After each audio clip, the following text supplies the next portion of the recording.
Após seu filho ser preso injustamente por tráfico de drogas, John vai em busca de prender o chefão do tráfico para libertar seu filho da prisão. Olá pessoal, hoje vamos recapitular o filme O Acordo de 2013. E galera, deixa o like pra gente engajar esse vídeo. Recado dado, vamos para mais um resumo top.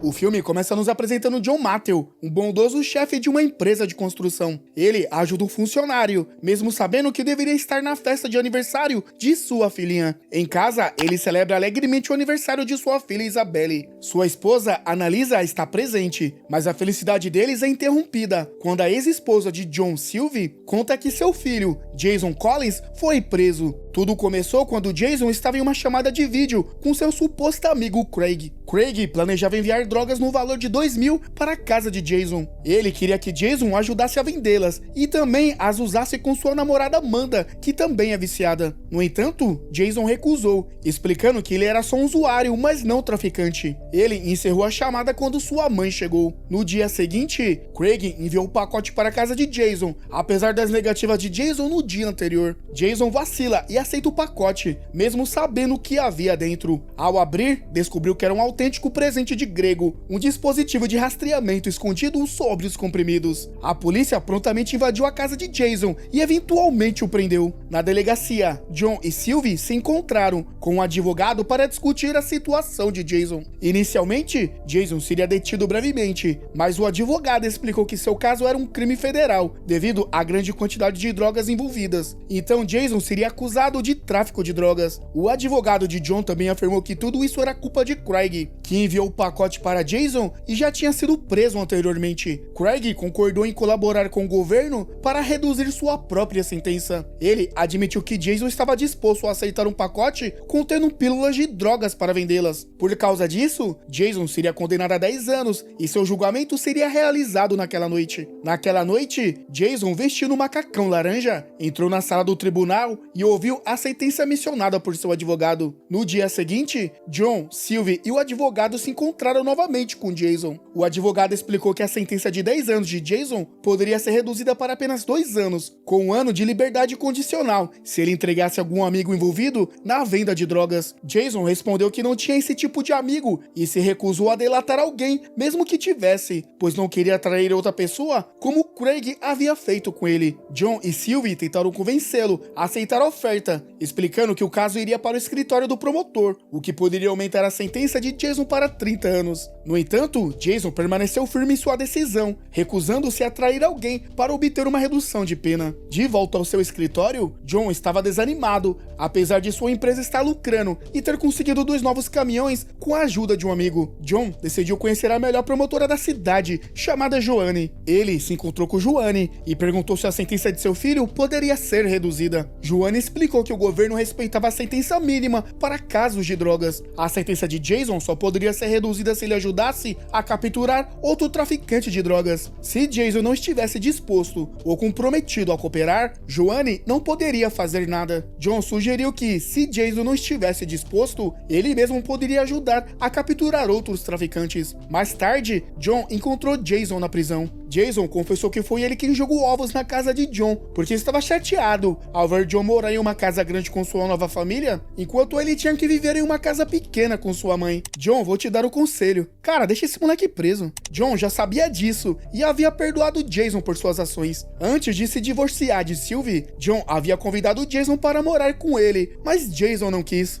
John também se desculpou por estar ocupado com o trabalho e não ter tempo para Jason. Jason então admitiu seu erro em aceitar o pacote, e ele e Amanda só queriam experimentar as drogas, não vendê-las. Ele jurou a John que não era traficante de drogas e nunca teve intenção de vendê-las. Ele reconhecia que merecia punição, mas não queria ser considerado um traficante. Naquela noite, John planejou encontrar um traficante de drogas em sua cidade e preparou uma câmera de gravação com evidências. No entanto, em vez de conseguir drogas, ele foi atacado por pessoas que pensavam ser traficantes. Felizmente, a polícia chegou para ajudar o inexperiente John. No dia seguinte, Joanne chamou John para seu escritório, porque ele estava sendo teimoso e continuava a se envolver na mesma situação da noite anterior. Finalmente, ela concordou em ajudá-lo, caso ele pegasse um traficante com pelo menos 500 gramas de evidências, mas deixou claro que não seria responsável pelos riscos que ele enfrentaria. John concordou e voltou a seu escritório para verificar os arquivos de seus funcionários em busca de antecedentes criminais. Eventualmente, ele encontrou um arquivo de um funcionário chamado Daniel James, alguém que ele já havia ajudado anteriormente. O arquivo revelava que Daniel havia se envolvido em atividades criminosas 2 vezes e foi detido por tráfico de drogas. No dia seguinte, após o trabalho, John levou Daniel a um café para conversar. Lá, John explicou seu desejo de se envolver no negócio de drogas e pediu a Daniel que o conectasse com alguém envolvido nisso. Daniel recusou, explicando que estava trabalhando na empresa de John para construir sua vida com sua pequena família. Ele temia ser preso novamente e enfrentar uma sentença de prisão de 25 anos. Apesar da oferta de John de 10 mil pela ajuda, Daniel recusou. Ele pediu a John ser grato pela sua vida atual e o aconselha a sair disso e ir para casa. No caminho de volta para casa, Daniel percebeu que seu filho estava andando com adultos e imediatamente o chamou de volta. Quando chegou em casa, sua esposa Vanessa recebeu uma ligação de seu chefe, exigindo que ela trabalhasse como guia de karaokê apesar da hora tardia. Ela precisava trabalhar para sobreviver, porque o salário de Daniel não era suficiente para cobrir as despesas diárias. Daniel então aconselhou seu filho a evitar andar com adultos envolvidos em gangues, temendo que ele pudesse se envolver em um mundo perigoso. Seu filho mencionou que desde que eles se mudaram para o apartamento, ele não tinha mais amigos. Sentindo pena de sua esposa e filho, Daniel reconsiderou a oferta de John da noite anterior. Talvez apresentar o traficante que ele conhecia não causasse nenhum problema. No dia seguinte, depois do trabalho, Daniel encontrou John e concordou em levá-lo até um traficante de drogas que ele conhecia. Chegando ao local, John esperou no carro, enquanto Daniel foi encontrar seu amigo Malik. Malik era o antigo parceiro de negócios de droga de Daniel antes dele ser preso. Daniel explicou a Malik que seu amigo no carro queria entrar no negócio de drogas, e Malik também queria conhecer John antes de fazer qualquer acordo. John preparou um dispositivo de gravação quando se encontraram. Malik questionou por que alguém bem-sucedido como John queria entrar no negócio de drogas. John explicou que a economia estava em declínio e ele duvida que o capital de sua empresa se recuperasse. Ele estava disposto a fazer qualquer coisa para manter sua empresa saudável, tendo sacrificado tudo por ela. John também ofereceu assistência de transporte, usando seu caminhão como risco mínimo se caso fosse necessário. Ao ouvir a resposta sincera de John, Malik não ficou totalmente convencido, mas decidiu dar a ele uma chance de provar sua lealdade. John teve que recuperar as drogas de Malik e, se fosse bem sucedido, receberia uma porcentagem das vendas. Com um acordo em vigor, John e Daniel saíram imediatamente. Durante a viagem de carro, Daniel pediu os 20 mil prometidos por John por tê-lo apresentado ao traficante de drogas. No entanto, John insistiu em pagar apenas 10 mil se Daniel se juntasse a ele durante a recuperação. Relutantemente, Daniel concordou. No dia seguinte, John se encontrou com Joanne em seu escritório e entregou a gravação de sua conversa com Malik do dia anterior. Impressionada com a determinação de John, Joanne decidiu assumir o caso dele. Ela designou o agente Cooper para liderar a equipe policial para prender Malik mais tarde. Em troca, ela prometeu liberar Jason dentro de 6 meses. John concordou e saiu rapidamente. De volta para casa, John e Daniel se despediram, cada um com sua própria desculpa para sair da cidade. John afirmou que era para uma viagem de negócio de 2 dias, enquanto Daniel disse que estava escoltando mercadorias para seu chefe, incerto sobre a duração.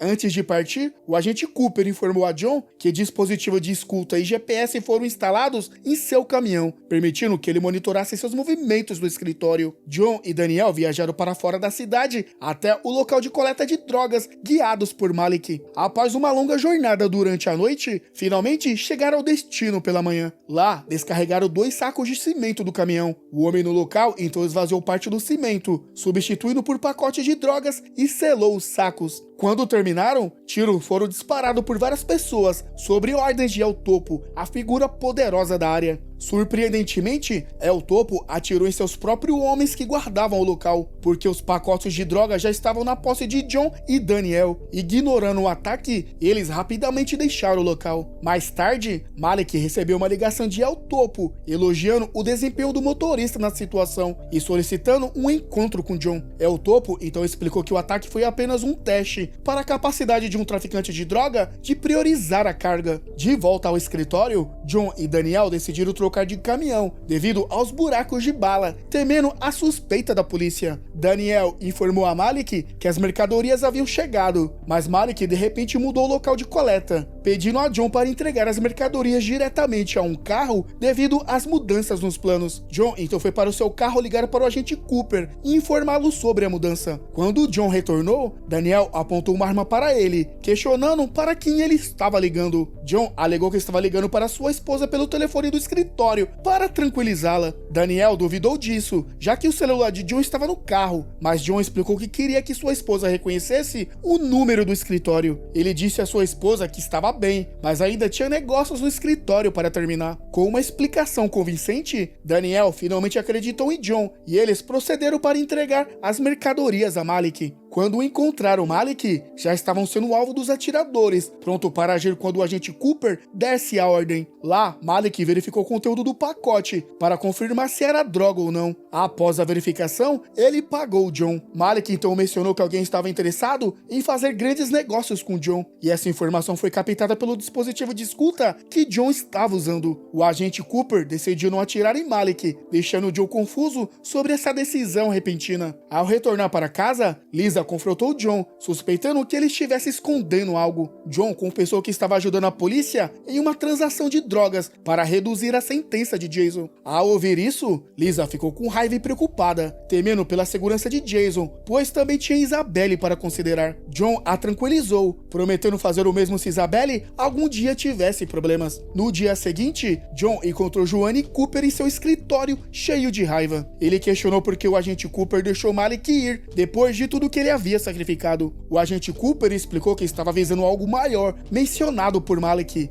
Irritado, John voltou ao seu escritório. Assim que chegou, Sylvie ligou, pedindo para ir à delegacia urgentemente. Vendo John sair apressado, Daniel pegou emprestado o carro de um amigo para segui-lo. Na delegacia, Sylvie informou John que Jason havia sido atacado por outro detento e estava sendo tratado por um ferimento. Depois de acalmar Sylvie, John saiu apressadamente. Daniel apareceu e questionou a quem John havia visitado. John admitiu que estava trabalhando com a polícia. Daniel ficou chocado e entrou em pânico, temendo por sua vida se Malik descobrisse. Ele correu para casa, instruindo Vanessa e seu filho a irem para a casa de sua mãe imediatamente, devido ao perigo. Preocupado que Daniel pudesse revelar a situação a Malik, John correu para casa e, para sua surpresa, encontrou Malik esperando por ele. Felizmente, Malik não estava ciente do envolvimento de John com a polícia. Malik havia vindo para levar John para encontrar El Topo no local combinado. John passou por uma inspeção antes de encontrá-lo. El Topo então designou John para entregar dinheiro no México sozinho, instruindo a não envolver Daniel. No dia seguinte, John se encontrou com Joanne e o agente Cooper em seu escritório, informando-os sobre o conhecimento do traficante sobre sua família. O agente Cooper garantiu a John que sua identidade havia sido protegida desde o início do caso, assegurando que quaisquer consultas sobre ele seriam direcionadas a ele primeiro para proteger seu passado. O agente Cooper então perguntou sobre a pessoa mencionada por Malik, e John confirmou que era El Topo. Joanne garantiu a John que se ele capturasse El Topo com sucesso, ela pediria a libertação de Jason um dia após a prisão de El Topo, o que animou John. Apesar dos riscos, ele planejou com o agente Cooper antes da entrega do dia seguinte. Pouco depois, John visitou Jason na prisão, admirando sua recusa em trair seu amigo. Mais tarde, ele agradeceu a Daniel por não revelar seu segredo a Malik e encontrou Daniel pronto para ajudá-lo no dia seguinte. John então visitou uma loja de armas para autodefesa. No dia seguinte, John chegou ao local de El Topo para coletar o dinheiro para o México. Depois de carregar o dinheiro em seu caminhão, ele partiu rapidamente, seguido pelos capangas de El Topo. Enquanto isso, Daniel esperou até que os homens de El Topo deixassem a casa de Malik, antes de ajudar John a proteger o envio do dinheiro. Depois que os capangas de El Topo partiram, Daniel iniciou sua ação, atirando em Malik no estômago e exigindo o número de telefone de El Topo.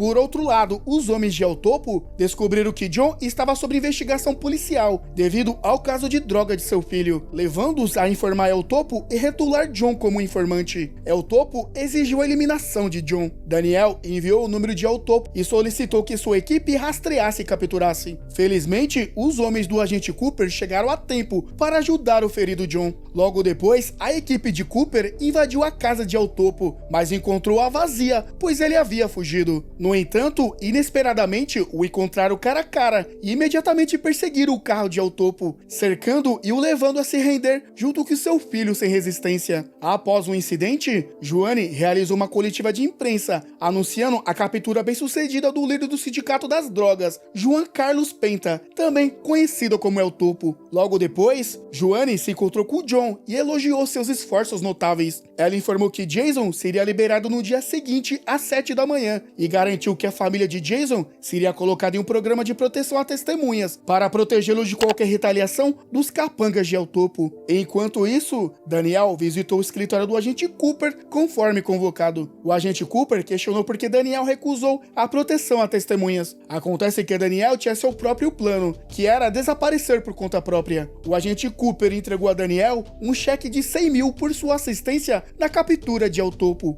Com esse dinheiro, Daniel pretendia começar uma nova vida com sua esposa e filho. No dia seguinte, John e sua família, incluindo Sylvie, aguardavam ansiosamente a libertação de Jason da prisão. Suas expressões estavam cheias de emoção quando Jason surgiu e abraçou os seus pais com força. E assim, chegamos ao final da história. E galera, de 1 a 10, qual seria a sua nota para esse filme? E se você não gosta de comentar, deixa o like para me saber se você tá gostando do vídeo. Principalmente você que chegou até aqui. Vou ficando por aqui e até a próxima.